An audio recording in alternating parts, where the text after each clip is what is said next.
Bonjour, mesdames et messieurs. Nous sommes la BEAH, la bénédiction en action en Haïti. Et c'est avec beaucoup de joie que nous voulons débuter une autre série d'enseignements. Cette fois-ci, nous allons nous attarder un peu sur le concept de la prière. La prière est quelque chose d'extrêmement important pour nous autres chrétiens. D'ailleurs, dans toutes les religions, on prie, tout le monde prie.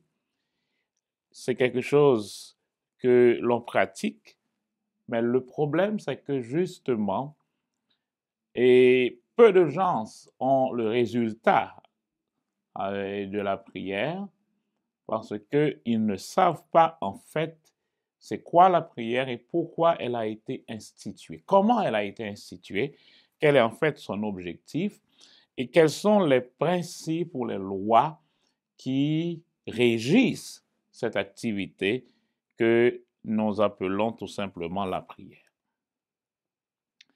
Quelqu'un a souligné, il semble que Dieu soit limité par notre vie de prière. Il semble que Dieu ne peut rien faire pour l'humanité, pour la race humaine, s'il n'y a pas quelqu'un qui le lui demande, s'il n'y a pas quelqu'un qui prie. Et quand on regarde des versets dans le livre de connaissances, la Bible, on a tendance à donner raison à cette personne qui a fait cette déclaration. Je crois que c'est John Wesley. John Wesley qui a dit « Il semble que Dieu soit limité par notre vie de prière ». Si nous prenons par exemple le texte de Matthieu 9, 37, Matthieu chapitre 9, 37, nous avons là devant nous un texte qui semble, dis-je, donner raison à cette déclaration de Wesley. Il dit à ses disciples alors, « La moisson est grande, mais il y a peu d'ouvriers. Priez donc le Seigneur de la moisson d'envoyer des ouvriers dans sa moisson. » Voilà un texte.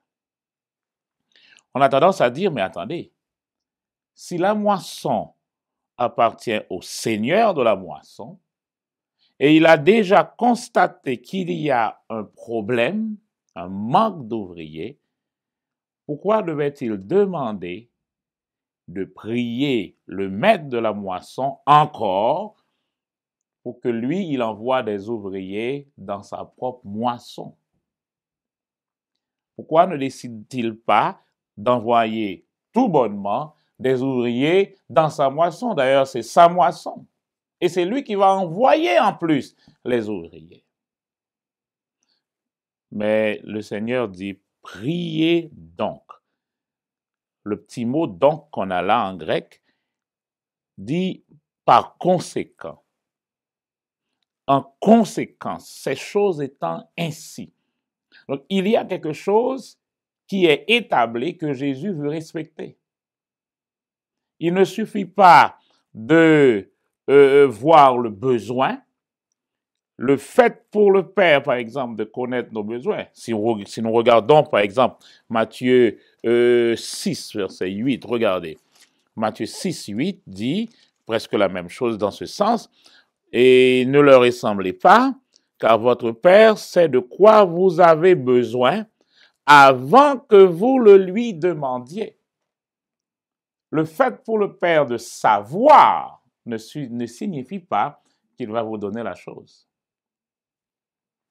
Le fait pour le Père de savoir ce dont nous avons besoin ne suffit pas. Il faut la prière. La prière doit être mise en place. Donc, prier est si important que nous devons prendre le temps de chercher à connaître comment ça fonctionne la prière. Nous devons consulter la parole de Dieu, le livre de connaissances qui nous donne des clés qui peuvent nous permettre de réussir encore dans cette vie de prière. Alors, nous recommençons avec l'idée, si Dieu veut faire quelque chose pour la race humaine, il ne peut pas le faire tout bonnement. Quelqu'un doit prier pour cela. Quelqu'un doit lui demander. D'ailleurs, c'est ça le mot prier, aiteo, qui signifie demander, qui signifie réclamer des choses et même exiger des choses, prier, appeler quelque chose à l'existence. Donc, il est important pour nous de connaître les lois qui régissent la prière. Pendant la guerre du Vietnam, il y a eu un chroniqueur de journal qui a fait un commentaire. Il a dit, moi, je ne suis pas chrétien. Je ne suis pas un athée non plus. Je crois dans l'existence d'un être supérieur. Mais j'ai un problème avec la façon que les chrétiens pensent de leur Dieu. Les chrétiens disent que Dieu a le contrôle de tout, Dieu dirige tout. Eh bien, si Dieu a le contrôle de tout, ce Dieu-là est en désordre, parce que tout est en désordre sur la terre. Les gens s'entretuent, les petits-enfants meurent, des enfants ont faim, des familles, des femmes souffrent, il y a des guerres partout. Donc, si Dieu a le contrôle, si Dieu a tout sous contrôle, est-ce qu'il est aussi le Dieu qui dirige ces guerres? Remarquez, je dis que c'est quelqu'un qui n'est pas chrétien. Même quelqu'un qui n'est pas né de nouveau, qui n'est pas un chrétien régénéré, il a constaté que ce qu'il voit autour de lui, ce n'est pas Dieu. Donc si nous autres chrétiens, nous continuons à dire, oui, tout ce qui arrive, c'est Dieu, c'est la volonté de Dieu, pour lui, ce chroniqueur de radio, il a dit, il y a un problème. Eh bien justement, quand on étudie le sujet, on finit par voir qu'il y a vraiment un choc dans l'affaire. Et ce choc, préparez-vous, je vais vous choquer maintenant, Dieu ne dirige pas ce monde. Dieu ne règne pas sur la terre. Rappelez-vous que Jésus, dans sa prière, a dit, quand vous priez, demandez quelque chose, dites que ta volonté soit faite sur la terre comme au ciel. Ça veut dire quoi? Quand Jésus était sur la terre, il a constaté que la volonté de Dieu n'est pas faite sur la terre. C'est pourquoi il a dit, priez pour que sa volonté soit faite sur la terre comme au ciel. Toujours dans le livre, on peut prendre des exemples. Par exemple, 2 Pierre 3, verset 9, nous dit que, d'ailleurs, nous savons que Dieu veut que tout le monde soit sauvé. Le Seigneur ne veut pas qu'aucun de nous périsse, mais il désire, il veut que tous parviennent à la repentance. Mais vous êtes d'accord avec moi que c'est évident que sa volonté concernant le salut ne se réalise pas sur la terre. Chaque jour, il y a des millions et des millions de gens qui vont directement en enfer. Alors que lui, il ne veut pas qu'aucun périsse. Donc, il y a un vide quelque part. La volonté de Dieu n'est pas accomplie dans ce domaine-là. Si quelqu'un accepte Jésus comme son sauveur personnel, cette personne se met automatiquement dans une position où Dieu peut gouverner sa vie, où Dieu peut diriger sa vie, où Dieu peut influencer sa vie, où Dieu peut mettre son ordre, l'ordre établi de Dieu dans sa vie. Et Dieu va diriger justement ceux qui se soumettent à lui. Donc là où Dieu règne, il va y avoir de l'ordre, il va y avoir la santé, il va y avoir la prospérité. Ça va faire choquer les autres justement. Mais là où Dieu règne, il y a toujours le succès. Vous serez toujours à la tête, dit-il, et jamais à la queue. Mais c'est là où il règne. Donc si Dieu dirigeait ce monde, son désir, c'est que tous soient sauvés, alors vous allez être d'accord avec moi que personne n'allait directement en enfer. Parce que Dieu allait forcer ou porter, faire que tout le monde accepte Jésus et tout le monde soit sauvé. Bingo! Et nous serions demain matin même, nous serions déjà au ciel. Mais je vous choque. La volonté de Dieu n'est pas accomplie sur cette terre comme vous la voyez là maintenant. Non, ce n'est pas Dieu qui dirige ce monde. Ce matin encore, j'ai entendu déjà à l'église que Dieu a le contrôle de la terre. D'ailleurs, la bonne parole, c'est que Dieu est souverain. Oui, Dieu est grand. Oui, Dieu est puissant. Il a créé tout. Vous êtes d'accord avec moi? Mais il a lui-même établi quelque chose. Et c'est un Dieu qui ne transgresse pas sa propre loi, sa propre parole. Il a lui-même établi quelque chose. Qu'est-ce qu'il a établi?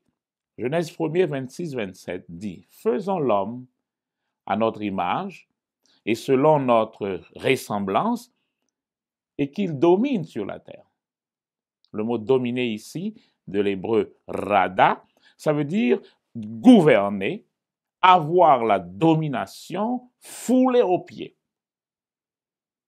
Faisons l'homme à notre image et selon notre ressemblance. En hébreu, notre ressemblance veut dire qu'il fonctionne comme nous.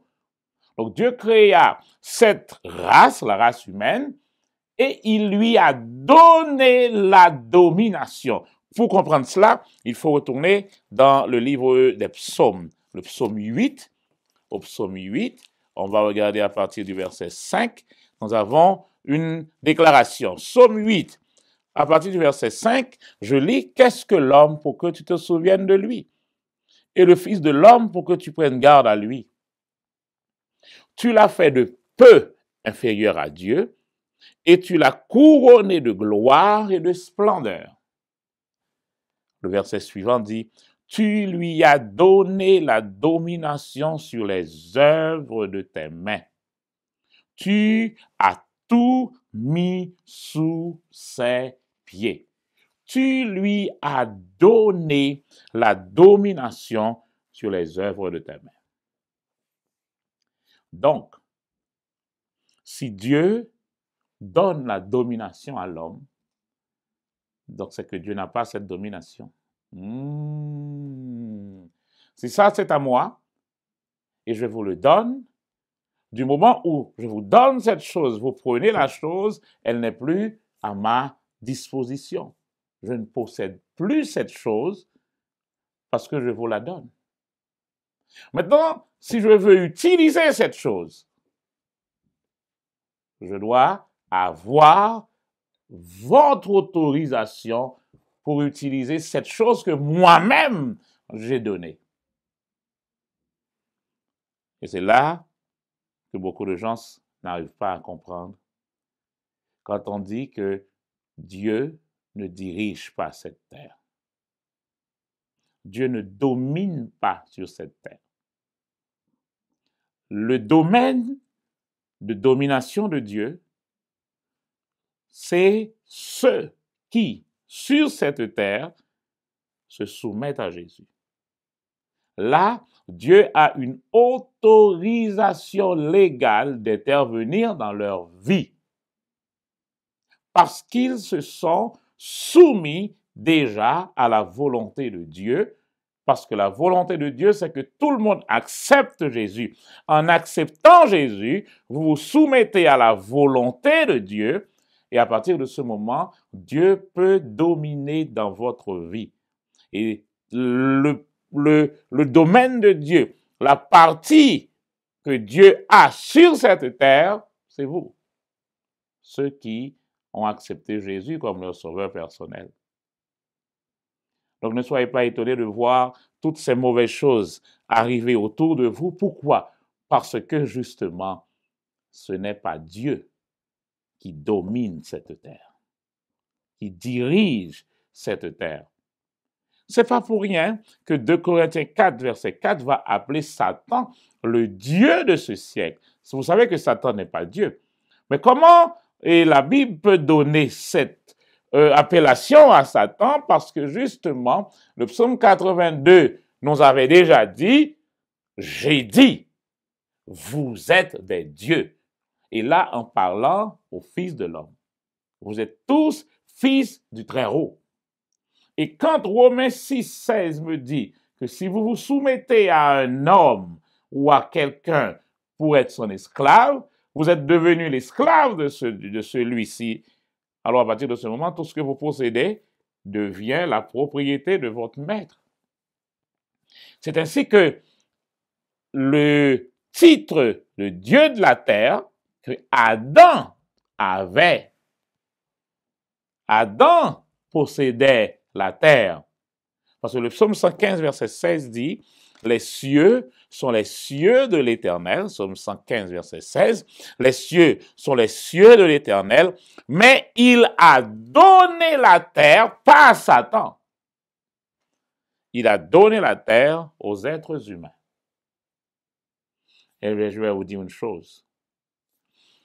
Cette parole de Dieu, même quand Satan, par ruse, a pris la domination légalement, mais cette parole de l'Écriture, il ne peut pas la changer.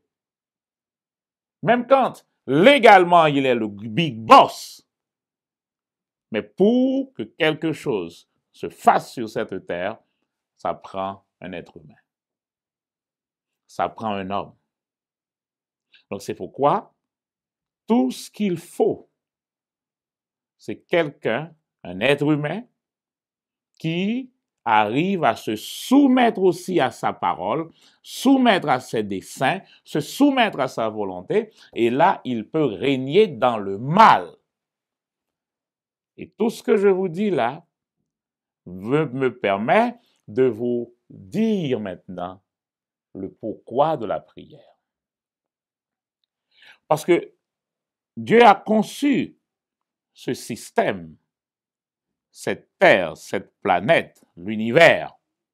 Il a donné des lois qui gouvernent, qui contrôlent ce système, et on doit respecter ce système parce que une fois que la parole est prononcée, la parole de Dieu demeure éternellement. C'est l'homme qui domine sur la terre. Donc par conséquent, et c'est là que le choc revient, par conséquent, même si Dieu lui-même a besoin de faire quelque chose sur la terre, il a besoin d'une autorisation.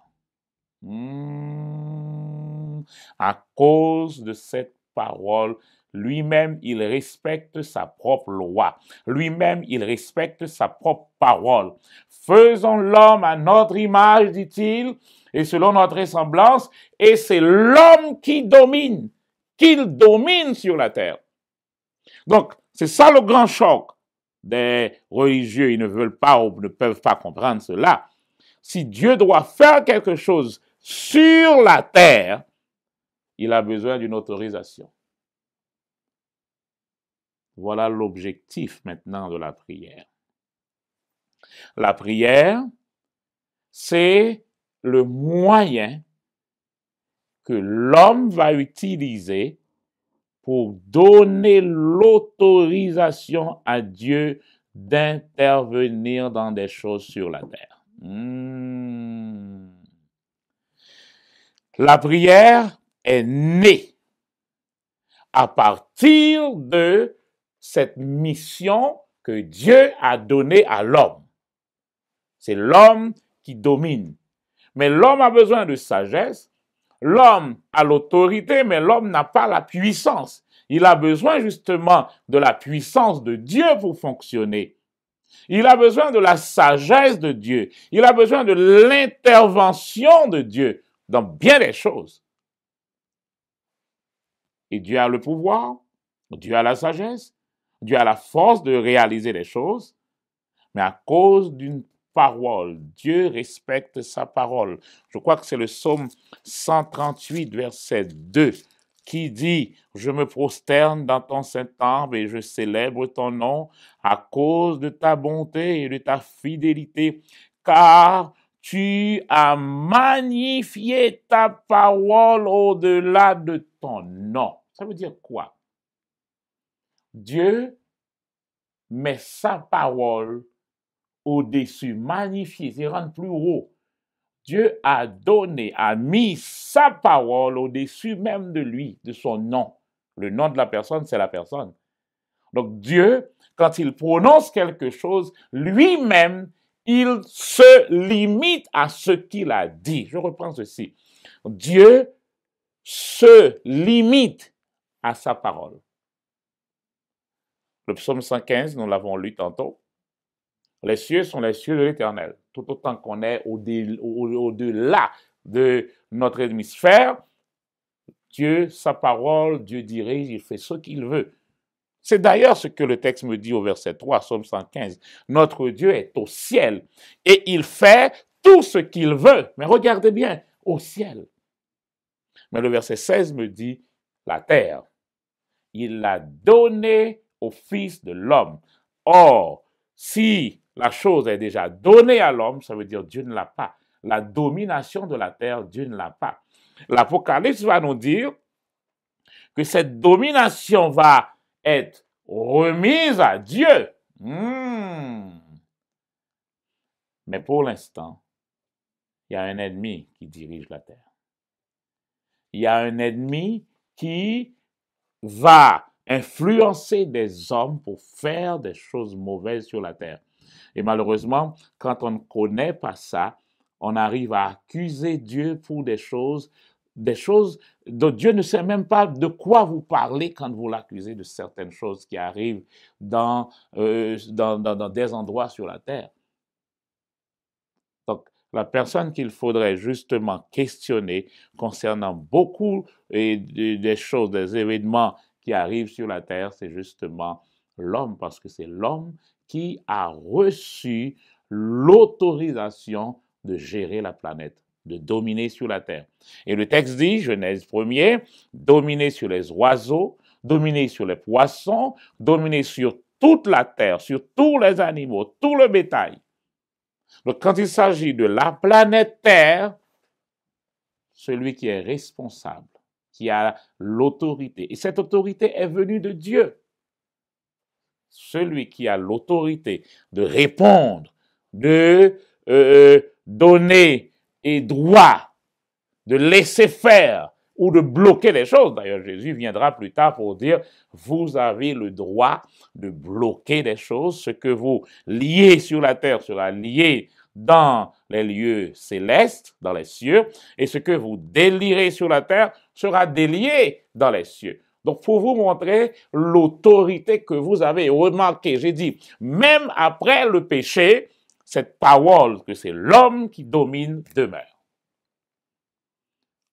D'ailleurs, dans la tentation de Jésus, Satan va dire, si tu es fils de Dieu, et immédiatement Jésus a remis et la pendule à l'heure et a dit, non, ici, ce n'est pas le fils de Dieu qui dirige, mais c'est l'homme. L'homme ne vit pas seulement de pain, mais de toute parole qui sort de la bouche de Dieu. Il remet la chose en place. Ici, c'est l'homme qui est là. Et les deux autres tentations seront des tentations d'homme, justement. Pour le pouvoir, pour l'autorité, ce seront des tentations d'hommes. Mais la première, c'était pour le Fils de Dieu. Et Jésus dit non, c'est l'homme qui domine sur la terre. Maintenant, ce qui est important, méga puissant, méga important, par la prière, nous donnons à Dieu l'autorisation d'intervenir dans les circonstances de notre vie. La prière, c'est le moyen qui va nous permettre de donner la permission à Dieu d'intervenir d'influencer ou d'être présent dans les circonstances de notre vie. Voilà pourquoi il est capital pour nous de connaître les lois, les principes qui régissent la prière. Nous retournons avec cette idée. Dieu est limité par sa parole qui a donné l'autorisation à l'homme de dominer sur la terre. Et si l'homme a besoin que Dieu fasse quelque chose, il doit donner l'autorisation à Dieu. Et la façon de donner l'autorisation, la permission, c'est par la prière. Donc, avec cela, nous arrivons à comprendre pourquoi la prière est capitale dans la vie du chrétien. Remarquez que la prière, ce n'est pas une option. La prière, c'est même un ordre. La prière, c'est même un commandement. Il vous dit priez. C'est un ordre.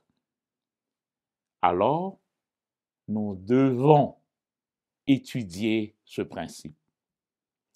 Nous devons comprendre comment elle fonctionne, la prière. Parce que, automatiquement, quand on est devenu chrétien, il y a des gens qui commencent à prier. Pourquoi? Parce que tout simplement, ils observent, voilà comment pasteur un tel prie, voilà comment les responsables prient. Alors, ils commencent à réciter des prières, réciter les mots. Des fois, il y a des gens que vous entendez qui disent des mots sans comprendre justement ce qu'ils disent, mais on dit, bon, c'est ce que j'ai entendu dans la prière, il faut que ça soit là-dedans pour que ça soit correct. Mais non, c'est pas ça. Donc, c'est pourquoi nous allons prendre du temps pour étudier ce sujet pour arriver à comprendre l'objectif de Dieu dans la prière. Il existe certaines règles, certains principes bibliques concernant la prière. Mais si nous ne connaissons pas ces principes, nous resterons toujours des bébés là spirituels, nous allons toujours demander aux autres de prier pour nous, pensant que les autres ont plus de foi que nous, ou sont plus proches de Dieu que nous. Surtout si c'est quelqu'un, vous connaissez, qui est un dirigeant de votre église, c'est comme si pour vous, vous pensez que, bon, puisqu'il est dirigeant, il est plus près de Dieu que vous. Mais pourtant, ce n'est pas ainsi que ça fonctionne, la prière. Donc, Dieu a besoin de votre prière, personnellement, pour intervenir dans votre vie, votre propre vie. Si vous êtes devenu son enfant, il a besoin de votre propre prière pour intervenir dans votre vie. Donc, c'est ce qui est important. Ce n'est pas que je vienne prier constamment pour vous.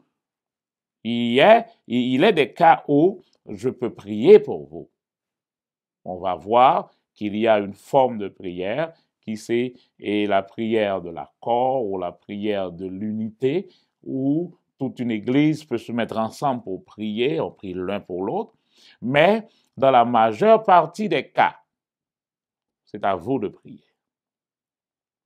Donc, Dieu a besoin de votre prière. J'insiste sur ça. Pour résoudre vos propres problèmes, pour changer la situation de votre entourage, de votre environnement, il a besoin de votre propre prière. C'est capital. Il a besoin de ce qui sort de votre propre bouche. Parce qu'on verra que la bouche, c'est là où l'on donne l'autorisation.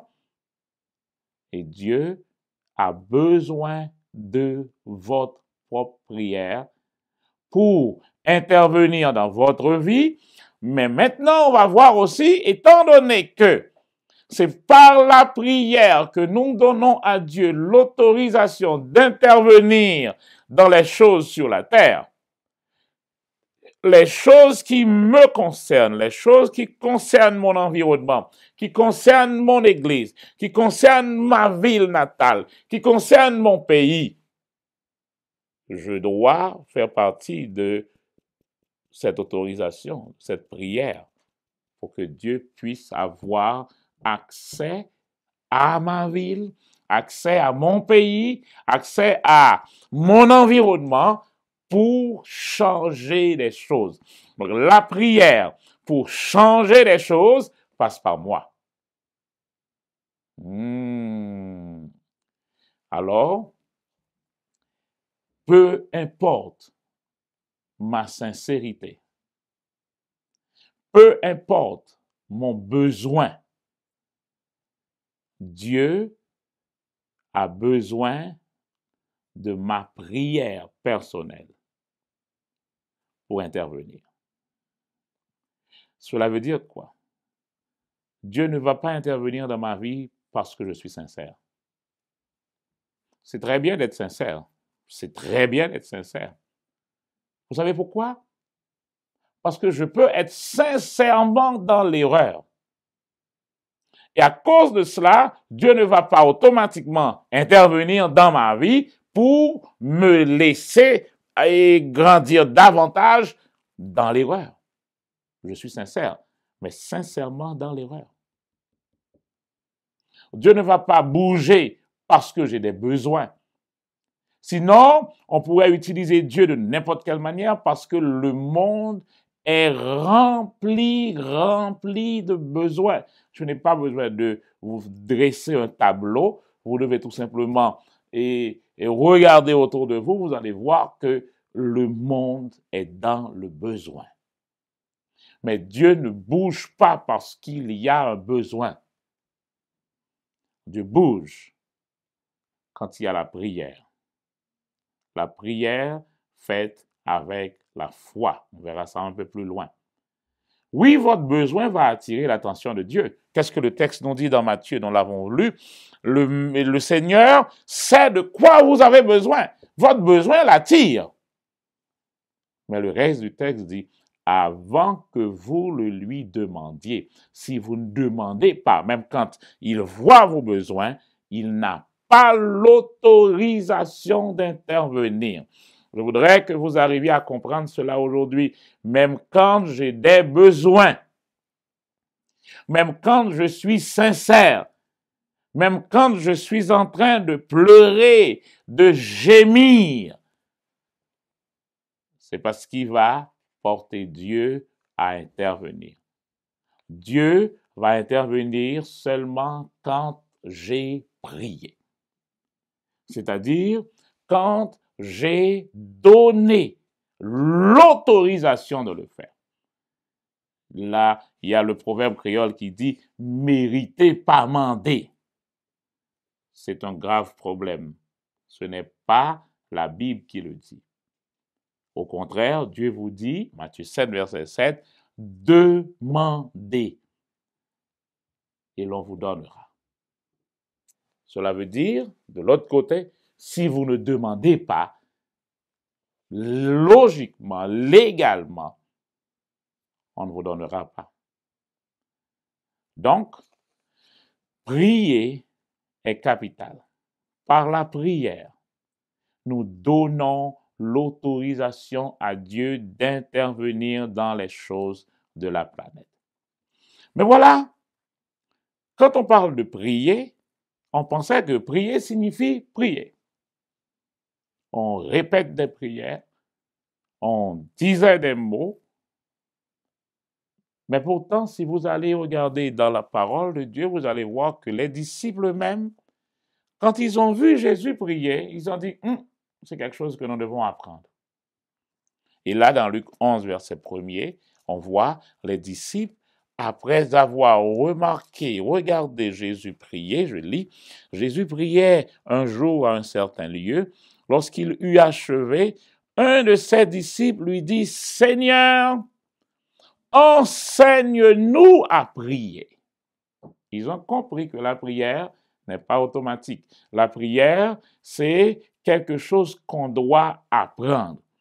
Donc, il y a différents types de prières pour changer les choses. Dans chaque circonstance, il y a une forme de prière qu'on doit utiliser. C'est pourquoi on doit les apprendre. On doit connaître comment ça fonctionne. Généralement, on prend l'image du sport. Par exemple, si quelqu'un dit, bon, ok, je vais faire le sport, je vais faire du sport.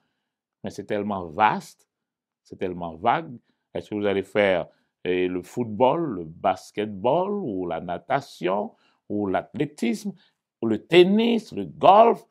Qu'est-ce que vous allez faire? Quelle discipline vous allez pratiquer? Il en est de même de la prière. Il ne suffit pas de dire, bon, ok, priez. Il y a des gens qui disent, maintenant, il faut prier, prier, prier. Plus de prière, plus de puissance. Qu'est-ce que ça veut dire? On ne sait pas. Mais on va entendre souvent les gens se répéter, plus de prière, plus de puissance. Et ça, on vous dit, priez. Et vous êtes en train de prier, prier. Et quand la chose n'arrive pas, on vous dit, il faut prier plus dur. Mais qu'est-ce que ça veut dire, prier plus dur, si vous ne savez même pas déjà c'est quoi prier? Vous perdez votre temps. Et Proverbe va nous montrer le problème, c'est que justement, on va être frustré. Quand vous faites quelque chose mal, vous ne savez pas comment ça fonctionne, mais vous continuez à faire la chose. Et c'est ça, quelqu'un a dit, et la folie, c'est faire quelque chose mal, les mauvaises habitudes, vous continuez à faire les mauvaises habitudes, à pratiquer les mauvaises habitudes, et vous vous attendez à des résultats différents. Ça ne marche pas comme ça. Parce que le principe de la Bible, tout revient dans la Bible. Tout revient avec la parole. Le principe de la Genèse nous dit déjà, chaque semence produit selon son espèce. Donc, si vous ne savez pas qu'est-ce que c'est que la prière et comment prier et quelle discipline de prière mettre dans tel ou tel problème, alors vous allez être frustré parce que vous allez vous attendre à des résultats que vous n'aurez pas. Donc, voilà pourquoi on doit connaître les règles qui régissent la prière et utiliser les différentes prières dans les bonnes circonstances, dans les bonnes occasions. Et là, on va avoir le résultat. Maintenant, Jésus va nous donner beaucoup d'enseignements sur la prière. Dans Luc 18, verset 1er, Jésus va montrer, il va même donner une parabole pour montrer pourquoi il faut prier et jamais, ne jamais abandonner.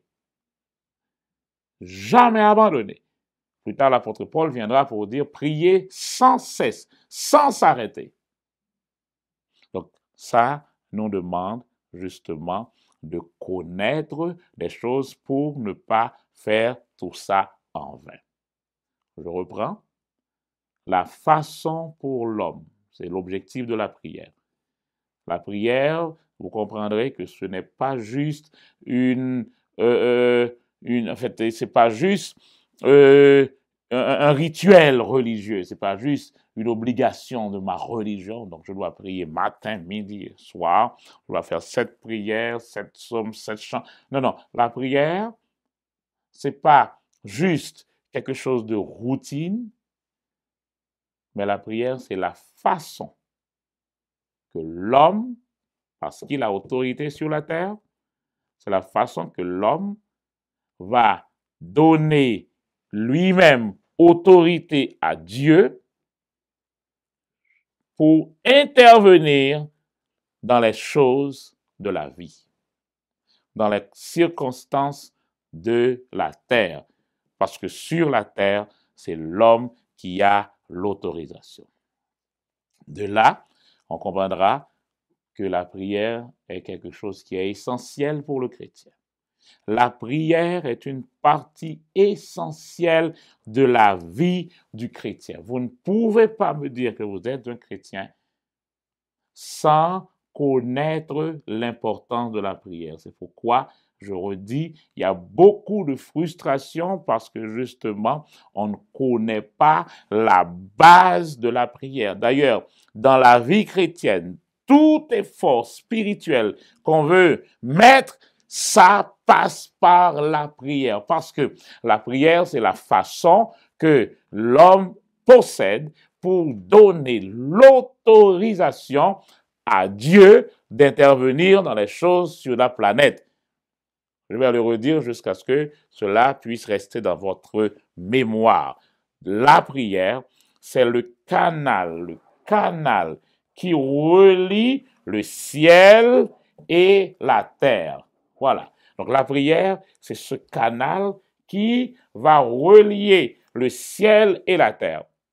La terre a l'autorité, c'est l'homme, mais le ciel a le pouvoir, c'est la puissance. Donc la façon de faire que la puissance de Dieu puisse venir sur la terre avec autorisation, autorité. Parce que sans autorité, ça ne fonctionne pas sur la terre.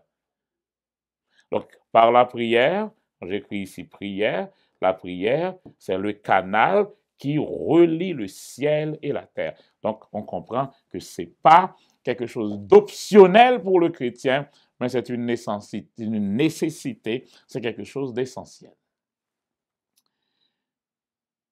Le croyant, pour être fructueux dans sa vie, a besoin de la prière. La prière, c'est quelque chose qui, comme je l'ai dit, va permettre à la puissance de Dieu d'intervenir dans tes propres problèmes. C'est pourquoi tu dois prier. Donc, quand tu pries, tu fais quoi? Tu permets à la puissance de Dieu d'intervenir. Tu transportes. Voilà une autre image. C'est comme le véhicule qui va transporter la puissance de Dieu dans tes problèmes, c'est la prière.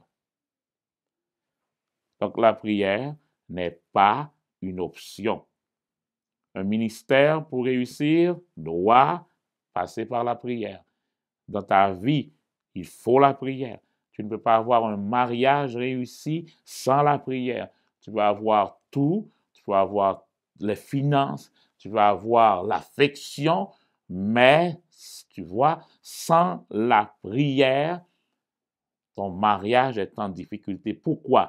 Parce que la puissance de Dieu qui va vous permettre de résoudre ces problèmes dans votre mariage, vous devez apporter cette puissance dans votre mariage et le seul canal par lequel vous pouvez prendre la puissance de Dieu et la transporter dans ton mariage, c'est par la prière. Vous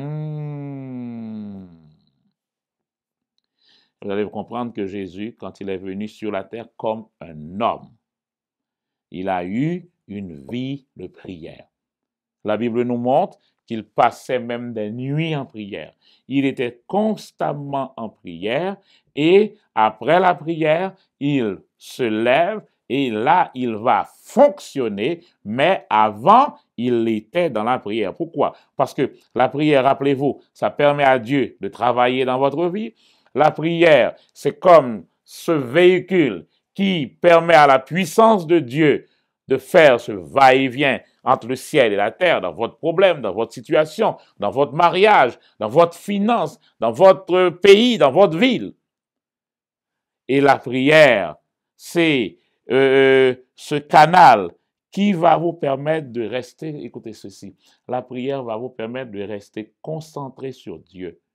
Parce que justement, dans ce canal-là, vous êtes en relation, voilà un mot, relation, en communication, en communion avec Dieu.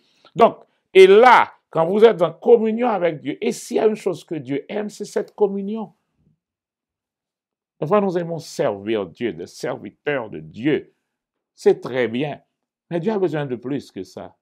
Dieu a besoin de communion. Il a besoin d'avoir des enfants. On va voir que l'une des formes de prière, c'est cette prière de communion. Ce n'est pas prier pour demander quelque chose à Dieu, mais cette forme de prière nous permet tout simplement d'être en communion avec Dieu.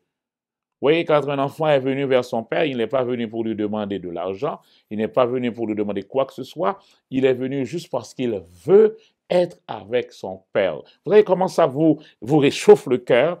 Il en est de même pour Dieu. Rappelez-vous, Genèse 1er nous dit, faisons l'homme à notre image et selon notre ressemblance. Donc cela veut dire, tout ce que vous ressentez, Dieu le ressent aussi. Vous êtes créés à son image. Donc la prière va permettre à la puissance de Dieu d'atteindre votre problème, d'atteindre votre famille. La prière, c'est ce qui va vous permettre de rester en communion avec Dieu. La prière va vous permettre de rester, l'anglais dit, God-minded. Une façon de dire, vous allez rester concentré constamment sur Dieu. Vous allez rester en communion avec lui et ça va vous permettre de stabiliser vos pensées, de stabiliser vos sentiments et vous saurez que votre référence est Dieu. Parce que remarquez, vous êtes en relation avec lui et lui, il est là, il est la sagesse, il est là, il est l'intelligence et l'apôtre Paul va nous montrer que le fruit de l'esprit, c'est l'amour, la joie, la patience, la bonté, la bénignité, c'est justement ça. Alors, quand vous êtes en communion avec Dieu et ces fruits-là, vous voyez, le texte le met au singulier, mais ça cite beaucoup de choses, c'est pour vous montrer que constamment, ça va changer. Vous avez besoin de sagesse, ça devient la sagesse. Vous avez besoin d'amour, ça devient l'amour. Vous devient la patience, ça devient la patience. Vous deviez... Et c'est cette communion qui va stabiliser vos pensées et vos points de référence, et ça va vous permettre de rester connecté avec les choses spirituelles, avec les choses de l'esprit. Donc, la prière n'est pas une option. La prière est quelque chose de très important. C'est pourquoi, quand vous entrez à l'église comme un nouveau converti, un nouveau croyant, un nouveau-né spirituel, la première chose qu'on doit vous apprendre, c'est comment vous présenter devant votre Père. Comment être en communion avec votre Père. On doit vous apprendre la prière. Mais malheureusement, on va vous aider constamment, on va être là. C'est bien d'aider, mais on doit vous apprendre justement comment vous présenter personnellement devant votre Père céleste quand vous avez un problème. Et c'est pour ça, nous allons prendre du temps pour étudier constamment ce sujet de la prière, ce sujet qui permet au train de la puissance de Dieu d'atteindre votre vie, d'atteindre votre problème, d'atteindre votre pays et de changer les circonstances, de changer les environnements. Dans Marc 11, 24, le fameux texte de la foi, du principe de la foi, Marc 11, 24 nous dit, tout ce que vous demandez, regardez le verset ensemble avec moi, et prenez l'habitude d'aller dans la parole constamment. Marc 11, verset 24, regardez quelque chose. Marc 11, 24, où est-ce que je suis là? Juste en Matthieu. Je dis Marc. Marc 11, verset 24, il dit, c'est pourquoi je vous dis, tout ce que vous demandez en priant. Donc, Marc 11, 24 concerne la prière. Tout ce que vous demandez en priant, croyez que vous l'avez reçu et cela vous sera accordé. La prière doit être installée. La prière doit être mise en place. Marc 11, 24 dit, vous allez demander en priant. Donc, nous devons être informés sur ce sujet de la prière. Comment être efficace dans la prière? Parce que il nous faut demander. Il nous faut prier. Tout ce que vous demandez en priant, il faut que la prière soit mise en place, soit établie dans notre vie. Et Je reprends, la prière est née à partir du moment où Dieu a donné l'autorisation à l'homme. Et Dieu n'a pas dit, dominons la terre. Si Dieu disait, dominons la terre, il serait là-dedans. Mais Dieu a dit qu'il domine. Il est au pluriel là. On parle de toute la race humaine. Que l'homme domine la terre. Mais l'homme est conçu pour être dirigé, conduit par une force supérieure.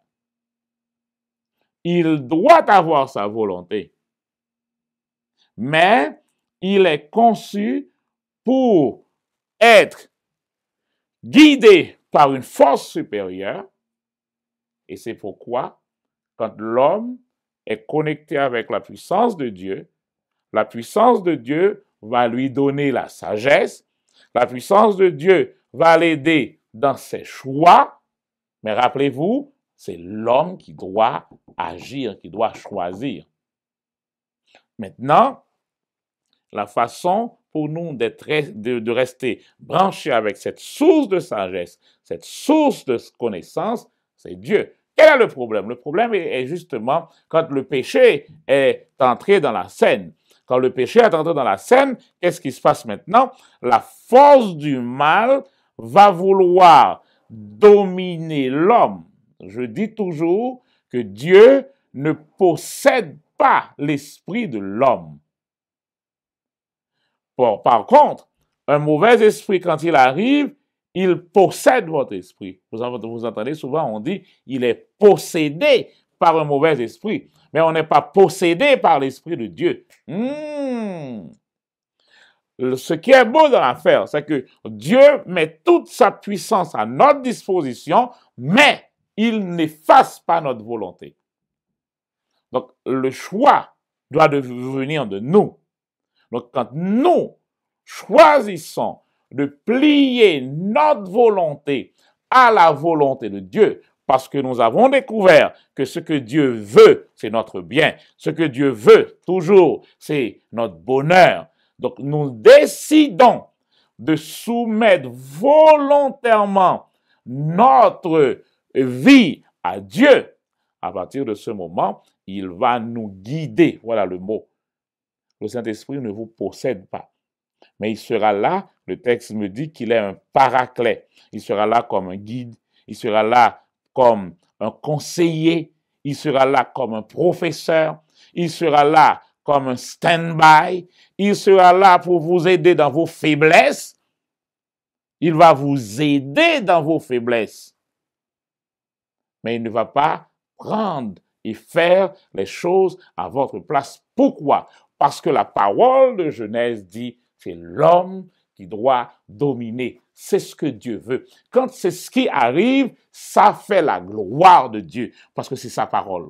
Sur la terre, c'est l'homme qui domine. Donc, la prière, c'est l'homme qui exerce son autorité légale que Dieu lui a donnée sur la terre, et à travers cette prière, il donne aussi à Dieu le droit d'intervenir dans les choses sur cette planète.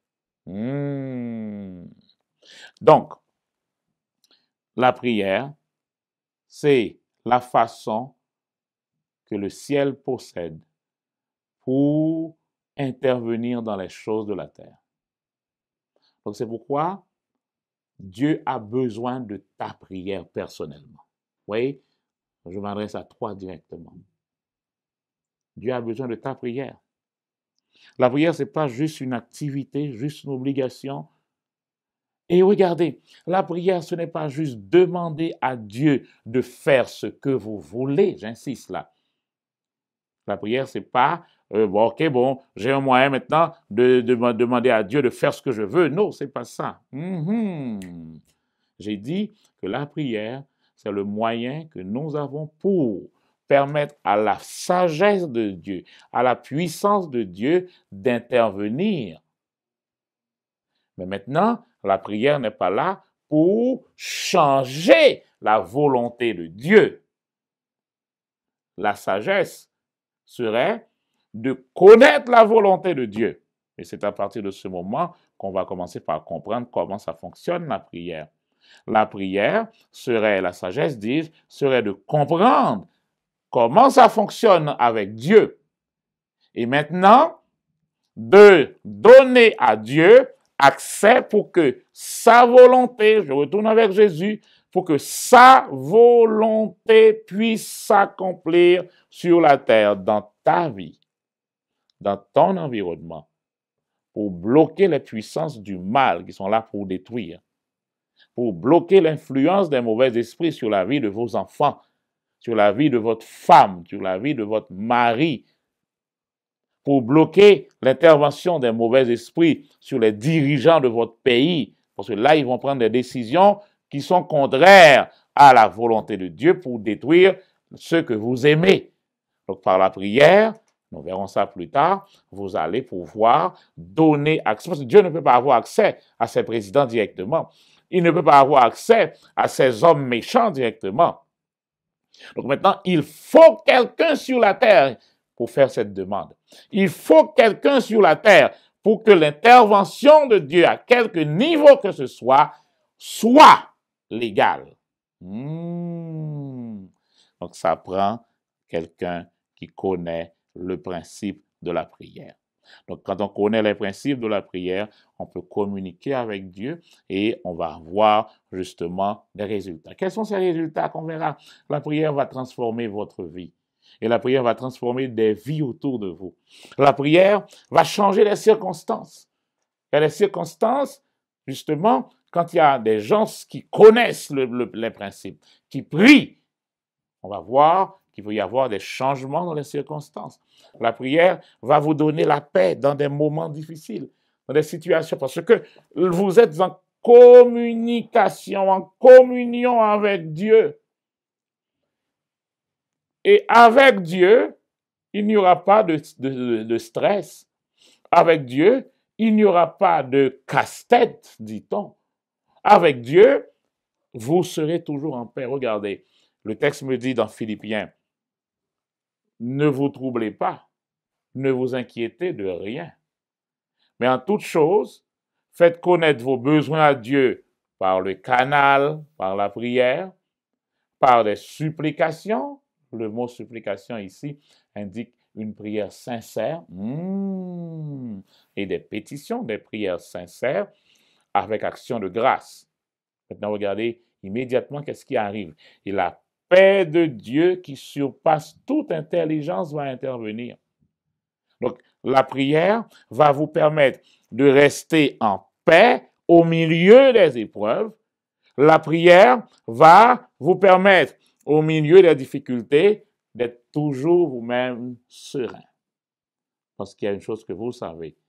Vous savez que Dieu est avec vous et Dieu n'est jamais dépassé par les événements. Donc la prière va construire cette intimité avec Dieu. La prière va vous permettre de rester en contact avec le monde de l'esprit. Vous devez savoir que c'est l'esprit, c'est le spirituel qui donne au naturel. Donc avec la prière, vous allez rester en contact constant avec le spirituel et les anges de Dieu. Vous connaissez le texte qui nous dit au psaume 103, verset 20. Et les anges sont des êtres puissants en force pour exécuter les ordres de Dieu. Et les ordres de Dieu que ces anges exécutent, ça vient de la voix de sa parole. Voix V-O-I-X. La voix. Il faut que cette parole de Dieu soit prononcée par quelqu'un. C'est la prière. Il faut que quelqu'un parle. Il faut que quelqu'un dise quelque chose, prononce quelque chose, mette sa parole sous la forme vocale. C'est là qu'elle est puissante. J'ai la Bible, tu as la Bible, tout le monde peut avoir une Bible. Mais il faut que cette parole dans la Bible devienne une épée. Cette épée tranchante, ça sort par la parole. Il faut vocaliser cette parole de Dieu. donc à la voix de sa parole, et à partir de ce moment, cette prière qui va servir comme un moyen d'être uni avec Dieu va apporter des résultats. Je termine aujourd'hui pour insister sur l'importance de la prière. Dieu veut intervenir dans votre vie. Dieu veut intervenir dans la vie de votre famille. Mais pour le faire, ça prend la prière. Dieu veut intervenir dans la vie de votre mariage. Mais ça prend la prière. Prier, ce n'est pas convaincre Dieu pour faire ce que vous voulez, mais prier, c'est plutôt soumettre votre volonté à la volonté de Dieu, qui déjà, ce qu'il veut, c'est votre bien. Dieu est bon et bienfaisant. Tout ce qu'il veut, c'est votre bonheur. Alors, quand vous priez, vous lui donnez accès et vous allez voir que le résultat sera toujours quelque chose de merveilleux. Le temps que vous allez passer en prière ne sera pas du temps perdu. Au contraire, ce sera du temps investi. Et vous allez voir justement le résultat. Nous continuerons la prochaine fois parce que nous devons découvrir les différents types de prières et dans quelles conditions telle prière doit être utilisée.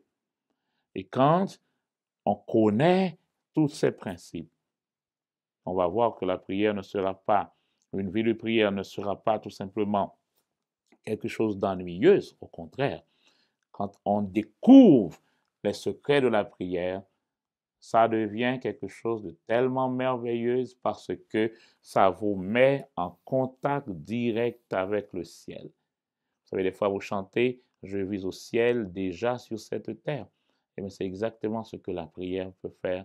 La prière peut vous mettre dans une position où vous dites « Ah non, je suis déjà au ciel parce que j'ai le conseil de Dieu, j'ai la paix de Dieu, j'ai la sagesse de Dieu, j'ai l'amour de Dieu. » Et l'apôtre Paul nous dit « Nous avons la pensée de Christ. » Vous imaginez que nous avons cette pensée et cette pensée, nous la mettons sous parole, nous donnons automatiquement aux anges l'autorisation d'intervenir, d'agir et de faire que la volonté de Dieu concernant votre pays, Haïti bien sûr, la ville dans laquelle vous vivez maintenant, dans quelques pays étrangers que vous puissiez être maintenant, dans la prière, avec cette sagesse de Dieu que vous avez, peut vous permettre, au milieu d'un monde troublé, vivre avec joie. Que le Seigneur vous bénisse